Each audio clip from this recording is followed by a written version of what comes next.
¿Por qué yo pongo siempre primero el examen de conciencia? Para que aprendamos a saber quién soy, qué quiero, qué busco, por qué lo hago, hacia dónde voy, cuál es la razón de todos mis esfuerzos. Una vez que nos conocemos a través del examen de conciencia, tratar de ejercitar los distintos modos de oración que nos propone la Iglesia. Hay gente que dice, la misa es la oración más hermosa de la Iglesia y la más completa. Perfecto. Yo estoy de acuerdo. La misa es la oración más completa y más hermosa que nos ofrece la Iglesia. Pero no es la única. Hay otros tipos de oración. Y a veces gente dice, pues ya fui a misa, ya, qué bueno. Bendito Dios y demos gloria a Dios, que es una persona de misa. Pero una vida de oración no se debe de conformar solamente con la misa. Sabemos que hay oración individual, que hay oración de desierto, que hay oración contemplativa. A veces cuando uno está delante del sagrario se le cierran las ideas, o se va la más fácil a repetir como periquito las oraciones ya escritas, que tampoco es malo, porque ayuda para el fin para el cual estamos orando, pero a veces no nos ayuda a nosotros. Y a veces el primero que necesita ser ayudado somos nosotros. A veces a mí, cuando me saturo de misas, cuando me saturo de oración dentro de la iglesia, me hace mucho bien salir a la carretera, salir a ver los paisajes, salir a escuchar el silencio. A veces los padres que descansamos los martes, lo que buscamos el martes es un día silencioso, porque muchas veces con tanto ruido no logramos escuchar la voz de Dios, no logramos sintonizarnos con Él. Y por eso es bueno, y por eso la Iglesia nos recomienda que hay oración de desierto, para que tú apagues todo lo que hay a tu alrededor. Y en ese silencio, en ese desierto, el Señor te tome nuevamente y escuches la voz del enamorado. Oración de contemplación. Cómo me gusta a mí esta parroquia, para que la pudiéramos llenar de distintos árboles frutales y de distintas rosas y flores de muchos colores. Y ahí ya tenemos un ejemplo, para que al ver lo creado nos demos cuenta de la grandeza de nuestro Creador, contemplando todas las maravillas de la creación.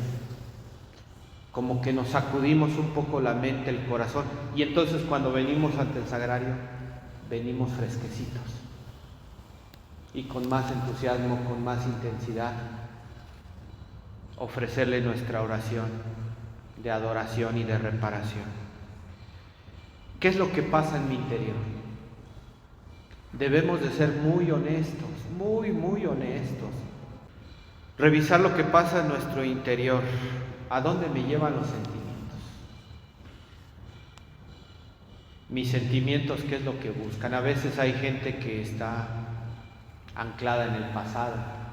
Es que me hizo hace años y no lo puedo olvidar, y cada que lo recuerdo se me revuelve el estómago.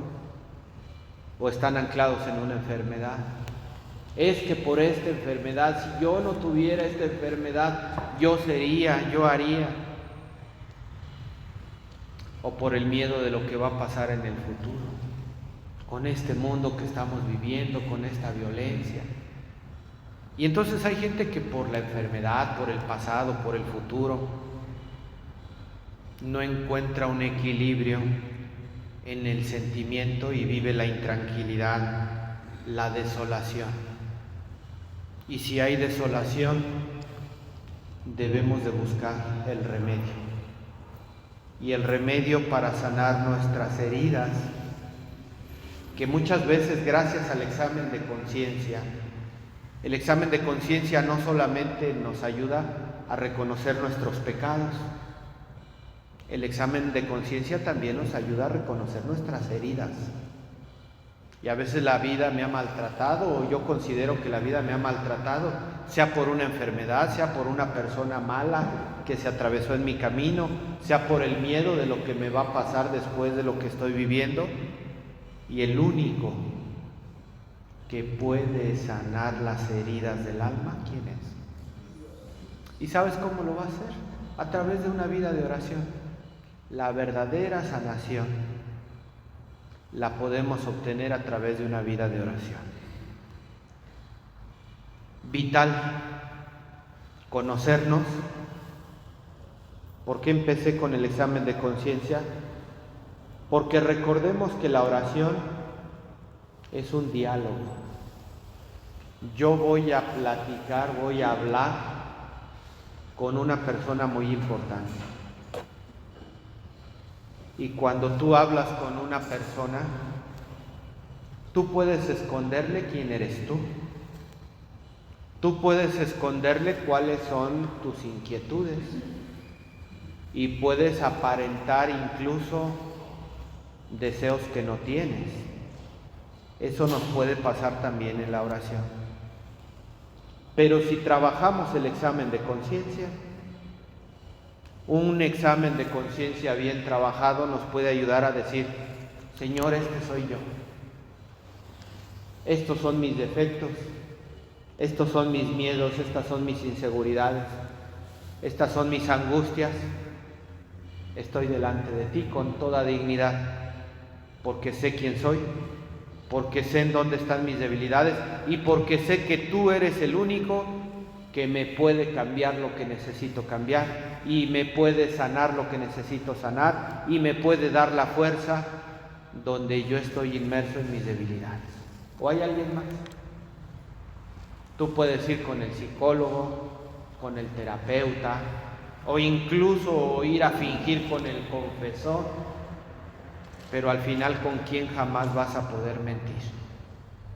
¿Con quién vas a tener que estar cara a cara para que te transmita su gracia y su poder? Con nuestro Señor. Entonces, una honestidad que brote del examen de conciencia nos permitirá estar dignamente de cara a nuestro Señor. Y a partir de ahí, pues, buscar acompañamiento. A veces no se nos da orar, a veces nos cuesta mucho trabajo, a veces no queremos ser periquitos, pero si no somos periquitos rezando lo que ya está escrito, nomás no se nos da orar. Todo eso se puede trabajar y todo eso se puede superar. Pero si partimos de un corazón honesto, de un corazón que sepa quién es, de dónde viene, a dónde va, será fácil. Si partimos de una persona que esconde quién es, sus miedos, sus emociones, pues será muy difícil. Entonces también depende de nuestra actitud, cómo nos coloquemos delante del Señor. Y hay un ejemplo. Cuando Dios hizo las maravillas de la creación, Dios vino a nuestro encuentro en la persona de Adán. ¿Se acuerdan? Y Dios se puso a buscar a Adán porque no lo encontraba. Hasta que por fin escuchó a Adán su voz y le dijo: ¿dónde estás? ¿Dónde estás? Yo quisiera que también hoy, después de haber estado en este momento de hora santa, le pudiéramos contestar nosotros al Señor: ¿dónde estás? Pero es que la pregunta no es sobre un lugar físico. La pregunta es: ¿dónde están tus intenciones? ¿Dónde está tu mente? ¿Dónde está tu corazón? ¿Dónde andas? El Señor sale y nos pregunta para que nos demos cuenta si andamos en las cosas de Dios o si andamos apegados a los placeres que no vienen de Dios.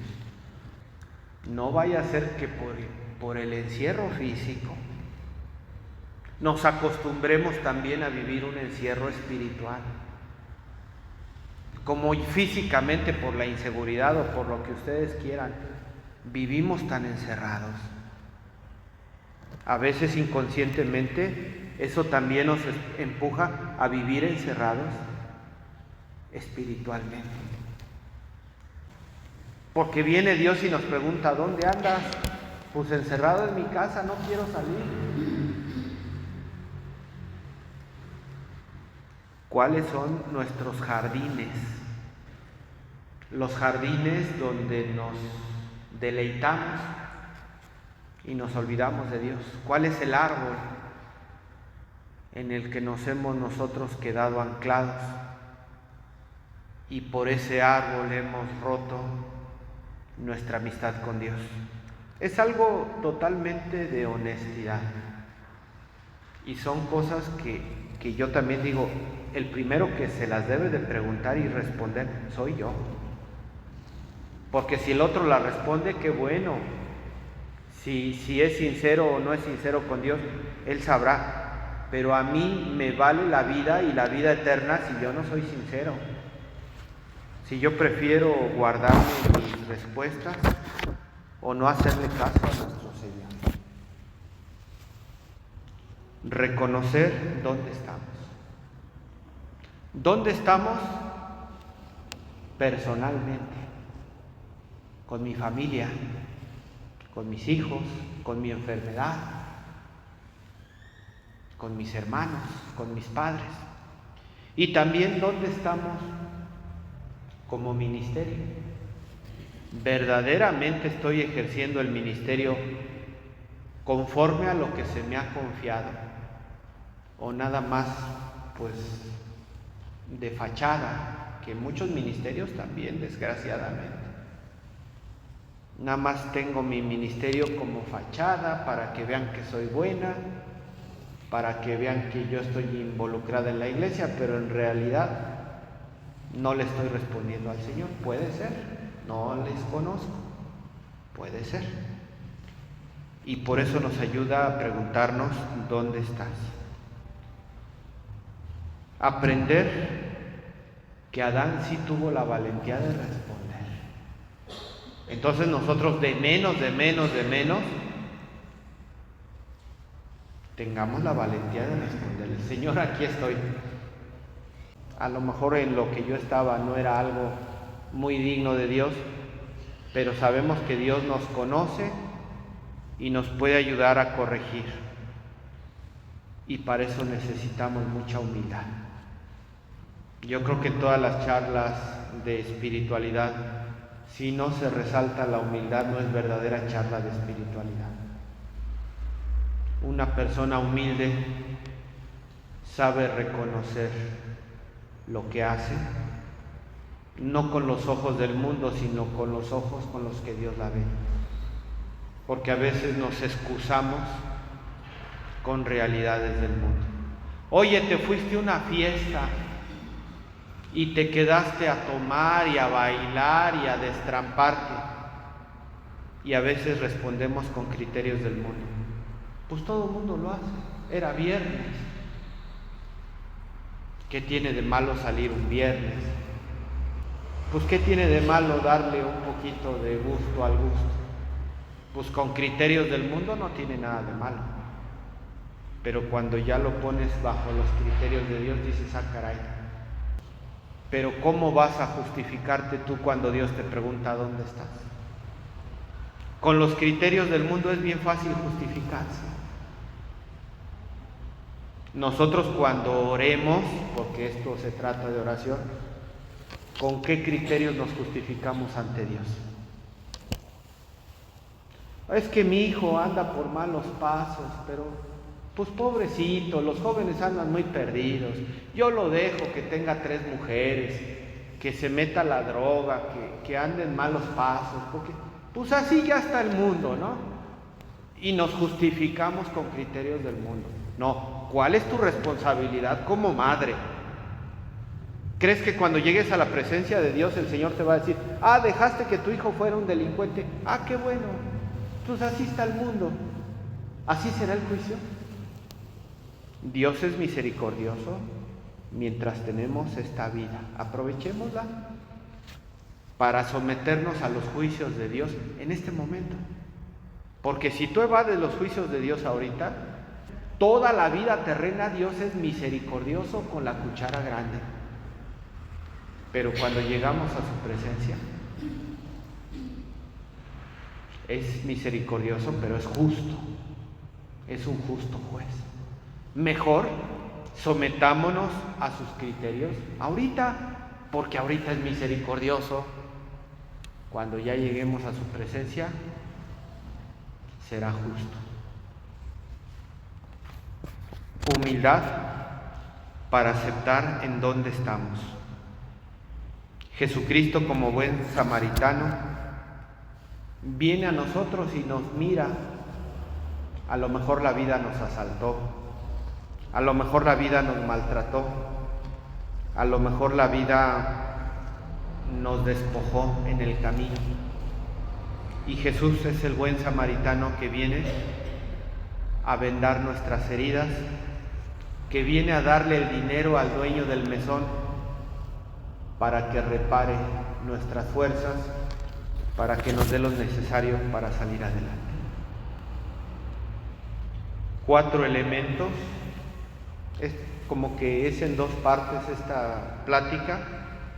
La segunda parte sería 4 elementos que yo recomiendo para una vida de oración. El primero de ellos, buscaré tu rostro, Señor. Al Papa Benedicto XVI le gustaba mucho esta cita bíblica. Busco tu rostro, Señor. No me escondas tu rostro. En esas preguntas de qué quiero en la vida, qué busco en la vida, una de las respuestas yo siempre digo es, busco el rostro de Dios. ¿Por qué empiezo? Son 4 elementos. El primero sería buscar. Yo creo que lo fundamental de nuestra oración es buscar a Dios. Hablarle. Señor, ¿dónde estás? Y más tardamos en preguntarle ¿dónde estás? Cuando Él nos abraza con su presencia y nos hace sentir que jamás se alejó de nosotros, que somos nosotros los que nos apartamos de Él.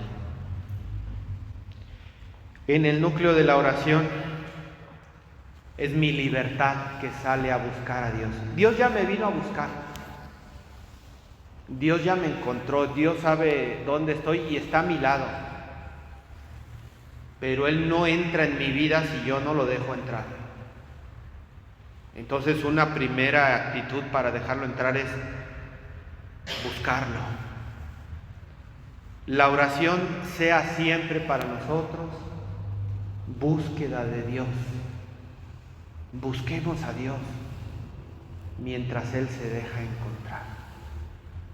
Yo te puedo decir que cuando tratas con alguien, al menos como sacerdote, sé cuando es una persona de oración y cuando no es una persona de oración. Cuando es una persona de oración, hasta en los detalles insignificantes, encuentra la presencia de Dios. Cuando no es una persona de oración, ni te menciona a Dios en sus conversaciones. Busquemos a Dios mientras Él se deje encontrar. Si yo tengo una vida de oración, cuando salga a experimentar la realidad del mundo, seguro lo voy a encontrar. busquemos la comunión con Cristo. Nuestro Dios es trinitario. Cuando rezamos, ¿a quién le debemos de rezar? Yo, para no meterme en broncas, yo le rezo a la Trinidad, decía uno. Así ya la hice, ¿no? Yo le rezo a la Trinidad porque sé que es un solo Dios y que ahí ya le hablo al Padre, al Hijo, al Espíritu Santo. Recuerden que nuestro Dios es persona, ¿no? ¿Y cuántas personas son de la Trinidad? Nosotros nos relacionamos con las personas. Las personas son para relacionarnos con ellas. Yo no me relaciono con cosas que no sean personas. Si con alguien nos podemos relacionar es con una persona, con un alguien. Entonces, yo en esta etapa de mi vida sacerdotal, yo creo que eso ya también es de cada uno, de su crecimiento y de su nivel de formación. Yo en este momento de mi vida sacerdotal imito a Jesús. ¿A quién le oraba Jesús? Al Padre. Entonces, cuando yo hago oración personal, que es para mi vida interior, que es parte de mi camino de santificación, yo me dirijo al Padre. Por nuestro Señor Jesucristo, en la unidad del Espíritu Santo, como decimos en la misa. Cuando yo estoy en el ministerio pastoral, yo le pido mucho al Hijo, porque Él es el cabeza de la iglesia. Y cuando estoy en momentos de decisión, en momentos de prueba, en momentos de discernimiento, yo le rezo al Espíritu Santo. Cada uno de nosotros en su nivel de madurez espiritual. No es bueno decir yo le rezo a la Trinidad, no. Si te acomoda rezarle al Padre, rezarle al Hijo, rezarle al Espíritu Santo. Yo busco mucho al Padre porque me han enseñado que para relacionarnos con Dios, la mejor forma de hacerlo es como hijos. Dios es mi Padre y yo soy su Hijo. Y tanto me amó mi Padre que me envió a su Hijo para que yo sea como su Hijo. A mí eso me ha servido. Busco a Jesús cuando quiero ser más humano. Busco a Jesús cuando quiero crecer en valores. Busco a Jesús cuando vienen las pruebas y la radicalidad del Evangelio muchas veces me quiere hacer huir. Y sabemos muy bien que si a Jesús le hicieron lo que le hicieron, ¿qué nos podrán hacer a nosotros? Cuando me siento maltratado por el ministerio, sobre todo lo que a mí más me maltrata es el ejercicio del ministerio, las ingratitudes que tiene. Me siento delante del Cristo, lo contemplo, lo miro. Y al final puedes hablar con Él lo que quieras, el tiempo que quieras, al final vas a decir, si esto te lo hicieron a ti, Señor, a mí ¿qué no me podrán hacer? Que mi relación en la oración con Cristo me haga más humano. De verdad, hermano, no es echar en saco roto, porque luego hay gente que dentro de la iglesia ejerce ministerios y es todo menos humano, es todo menos respetuoso, es todo menos condescendiente con las personas que sufren y que la pasan mal. Entonces, si estamos en la iglesia, si estamos en esa conexión de oración con Jesús, pues seamos los primeros que busquemos ser humanos hacia los demás. El segundo elemento de la oración, hay que aprender a gustar, saborear la oración. Y cuando tiene las dos carnes así escurriendo con su queso, con su jitomate, le das una buena mordida y que dices, no te importa si te va a subir de peso, si son 300 calorías cada mordida, y lo disfrutas, ¿no? Yo digo, bueno, pues así como disfruté esa mordida de hamburguesa, así disfrutamos la oración. La oración se debe de aprender a gustar. Yo les he de decir que luego los sábados tenemos muchas misas, y acaba uno el sábado queriendo no levantarte el domingo. ¿Y qué creen? El domingo hay muchas misas. Y un hermano sacerdote me decía, ¿y qué no te gusta hacer misas? Sí, pero amanezco muy cansado. Pues aprende a gustar las misas de los domingos.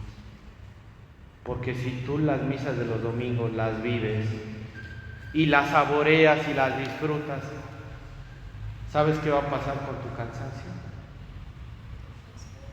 Se transforma. Y al contrario, el celebrar esas misas te van a retroalimentar con mayor entusiasmo, con mayor empeño. Y entonces también debe de ser así con nosotros. Que la oración que llevamos a cabo, sobre todo ante el sagrario, no nos canse, no nos atormente, no nos esclavice, sino que al gustarla nos retroalimente y nos transforme. Entonces, la segunda recomendación, el consejo es: gustemos la oración. Hay una plática que dio el Papa Francisco que se me hizo muy bonita, que dice: la oración es como la música. No sé si alguno la llegó a escuchar. Cuando estás triste, pues hay música para estar triste. Cuando estás alegre, hay música para estar alegre. Cuando quieres cantar y bailar y saltar y brincar, hay música para eso. Cuando quieres armonizarte en el silencio, pues hay música instrumental. La música es una herramienta que nos acompaña en distintas facetas de la vida, con mayor razón la oración. Y hay oración para cuando estamos tristes, cuando estamos contentos, cuando estamos agotados, cuando estamos fastidiados, cuando estamos cansados. Y si sabemos elegir la mejor melodía de oración, la situación en la que te encuentres, la oración que va a hacer contigo, te va a ayudar a levantarte. Tercer elemento, decía la Madre Teresa de Calcuta: recen y los ojos se abrirán y el corazón se llenará de amor. Y el Papa Francisco terminaba: porque la oración es la primera fuerza de la esperanza. Las personas más fuertes son las que están más fortalecidas en la esperanza. Entonces ya dijimos, busca, ya que lo encontraste, gústalo, y después ya de saborearlo, aprende a hacer oración. ¿Cuándo vamos a terminar de aprender a hacer oración? Yo creo que hasta que nos muéramos. Pero hay elementos que debemos de tener bien firmes, ¿no? Así como es importante el examen de conciencia, es importante saber escuchar. Y mucha gente no sabe escuchar. Y si no te escuchan a ti, que les hablas con palabras humanas, cuando yo luego hago las misas y veo que la gente no me escucha, yo me pregunto, ¿escucharán a Dios? Como dice San Juan, Si dicen amar a un Dios que no ven, pero no aman a su prójimo al que no ven, yo la cambio. Si no escuchamos al prójimo que vemos, vamos a escuchar al Dios que no vemos.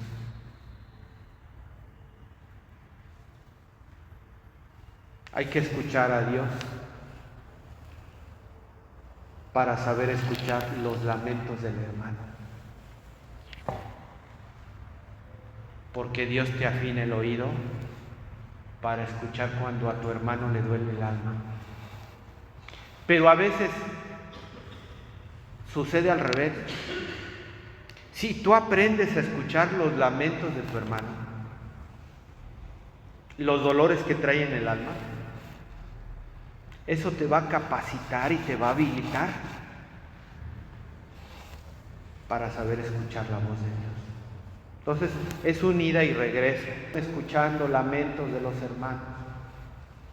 Y si tú afinas el oído, ahí vas a aprender a escuchar a Dios. Y si tú vienes de la oración fortalecido por la voz de Dios, comprenderás mejor la voz de tu hermano. Escuchemos. El primer mandamiento es el Shema. Escucha. Antes de amar, escucha. Antes de hablar, escucha. Antes de actuar, escucha. Escucha la voz de Dios. Ya que la escuchaste, ¿te acuerdas del examen de conciencia? ¿Qué me pide Dios? Porque ya lo escuché. ¿Quién soy yo? Porque ya hice el examen de conciencia. ¿Cómo se combinan? Se pueden combinar o son como el agua y el aceite.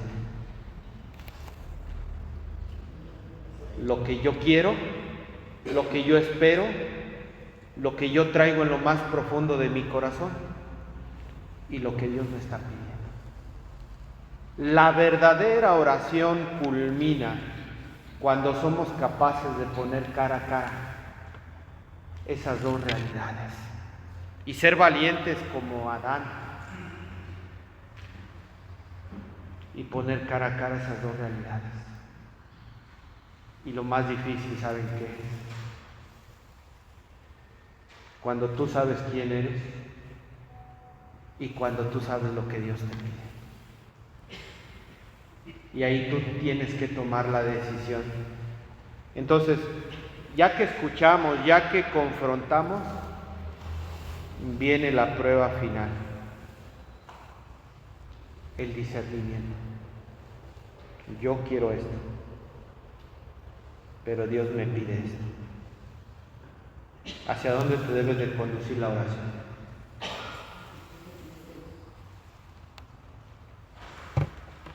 Hacia donde quiere Dios de mí. Pero ¿sabes qué es lo que Dios quiere de ti por encima de todo? Que si tú lo aceptas, a ti te haga feliz. Que tú no lo hagas por decir, Dios me pide esto, tengo que hacer esto, porque pues sí, ya me di cuenta que Dios me lo pide. Entonces mi vida va a ser un valle de carga, porque pues esto es lo que Dios me pide, y lo que Dios me pide, pues es lo que tengo que hacer. Así yo veo a mucha gente. No, Padre, pues es que es lo que Dios me pide. Y pues como Dios casi ya desgracié mi vida, pero voy a hacer lo que Dios me pide. En serio. Y lo que busca la oración es que cuando tú sepas quién eres y veas lo que Dios te pide, tú digas, no cabe duda que si yo hago lo que Dios me pide, voy a ser inmensamente feliz. Es lo que más me conviene. Voy a ser el más dichoso de todos, porque estoy haciendo realmente para lo que Dios me ha creado. Dios me lo pide, sí, y yo le agradezco a Dios que me haya enseñado su camino, porque al estarlo llevando a cabo, mi vida es otra. Soy más feliz, soy más pleno. Y entonces les dije 4 puntos: buscar, gustar, aprender. Y el último, con el que ya terminamos: aplicar. Y es con lo que batallo siempre en todas las misas, en todas las homilías. Todo lo que vivimos de cara a Dios hay que ponerlo en práctica. Si no lo ponemos en práctica, sirve ya. Todo se queda aquí y aquí. Qué bonito sentí, qué bonito me enseñó Dios, sentí rete bonito. Y luego, tan. Hay que ponerlo en práctica como lo hizo Jesús. Un pasaje que todos conocemos. Jesús subió al monte y estuvo en oración toda la noche. Y cuando terminó su oración, lo puso en práctica. ¿Cómo lo puso en práctica? Eligiendo a 12 para que fueran los primeros obispos esparcidos por el mundo, los 12 apóstoles. Y uno le falló. Si Jesús no hubiera estado en oración, ¿cuántos le hubieran fallado? Unos 8, ¿verdad? 10. Se puso en oración y lo puso en práctica. Y nos enseña que para tomar decisión, yo se lo digo mucho a las quinceañeras, cuando celebro los 15 años. Ahora, hija, que tú ya eres una mayor, porque eres consciente, y Dios te dio una juventud, y Dios te dio un cuerpo hermoso, y tu vestido maravilloso, tú vas a ser responsable de tus decisiones. No te apresures a tomar decisiones a la ligera. Si vas a tomar decisiones importantes, ¿a quién le debes de consultar? A Dios. Dios te dirá: por ahí no, por aquí sí, por acá no, y tú le darás la mejor respuesta. No te apresures a tomar decisiones importantes si no lo haces bajo el crisol de la oración. Luego hay personas que me dicen: Padre, ya renuncié a mi ministerio porque tengo otras cosas que hacer. Y yo digo: ¿y lo pusiste en oración? No, es que yo ya estoy muy ocupado y ya tengo que hacer esto. ¿No se supone que eres cristiano, que eres creyente, que tienes temor de Dios? ¿Por qué tus decisiones importantes no las pones en oración? Termino con esta frase que dice San Ignacio de Loyola en sus reglas de discernimiento. Nos deja esta enseñanza. Dado que en la desolación no debemos de cambiar propósitos para luchar, es muy provechoso insistir en la oración, insistir como la viuda con el juez injusto, insistir en la oración, hacer un buen examen de conciencia. Y San Ignacio agrega: incluso penitencia. Eso ya sería otro tema, ¿no? Ya ahorita ya me alarmo. Porque la penitencia a veces es muy saludable en la oración. No tengamos miedo de dialogar con el Señor en el santuario de nuestra conciencia. Y me quedo con eso. Cuando Dios nos dice que nuestro cuerpo debe de ser un cuerpo, un templo de Dios, yo con San Ignacio de Loyola diría: si nuestro cuerpo es un templo, ¿dónde tendríamos el sagrario? La mayoría decimos en el corazón, y San Ignacio de Loyola dice en la conciencia. porque de la conciencia parte todo. Las ideas, lo bueno, lo malo, quién soy, de dónde vengo, a dónde voy, por qué estoy aquí, hacia qué es lo que quiero.